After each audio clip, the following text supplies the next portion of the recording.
Looking closer outside, we've got a beauty of a day. If only we could carbon copy this, we'd be dry as a bone. September and October are our driest months of the year, and you oftentimes have to rely on tropical weather to give us any kind of rain, and that's no different this week, as a tropical system will bring us several inches of rain by Thursday, Friday, Saturday.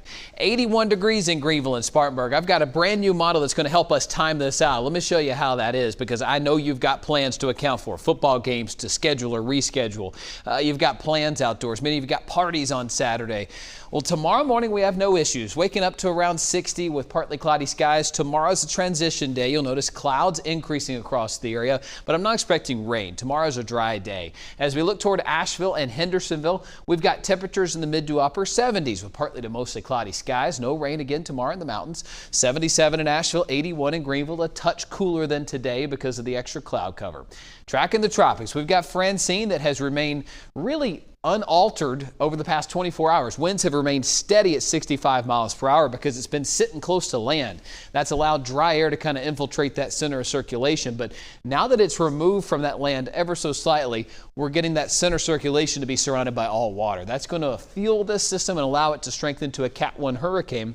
And that's what the Hurricane Center has it doing tomorrow when it makes landfall sometime tomorrow morning into tomorrow afternoon over central Louisiana. Then it scoots up through Mississippi, along the Mississippi, closer to us, where it eventually gives us some rain. So landfall not too dramatic as far as the model spread here. Some of that are closer to New Orleans. The vast majority is kind of right there in central Louisiana. That does not change our impacts down the line. Let me show you this brand new computer model. This is the new European that times out the next 5 days for us, because I know you've got plans to account for. This shows landfall happening sometime tomorrow morning into tomorrow afternoon, plus or minus 6 hours, anywhere from that 2 to 8 p.m. time frame. Then comes the rain. Tomorrow into Thursday, it's a debate. Some of our models have us wet Thursday morning. Others have it to the west like this.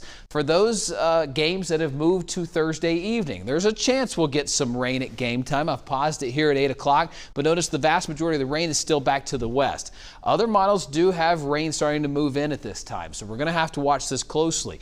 Moving deeper into Friday, we wake up to dry conditions in some locations, but as the day goes on, that swath of heavy rainfall starts to move our way to where I think the wettest time frame could be now Friday midday through about Saturday midday at this current model timing. Basically has to rain itself out across the area Saturday, including game day in Columbia on Saturday. I know, not the best of news. We'll have to watch this closely here as this kind of unravels. The good news here in this solution is Sunday will be much drier across the area. Look a little bit closer here into home. We've got clouds on Wednesday. This is a high resolution run of this model, slightly different one than the one you saw before. Has us dry until Thursday, where showers start to crop up across the area, and then Thursday into Friday is when that rain starts to get more widespread, to where Friday could be featuring some very, very heavy downpours throughout the entire day here. So Friday and Saturday look to be the wettest. Strongest of the winds are at the landfall location, but look how it's like putting a wet blanket on a fire. There's hardly any winds to speak of Friday night going into Saturday,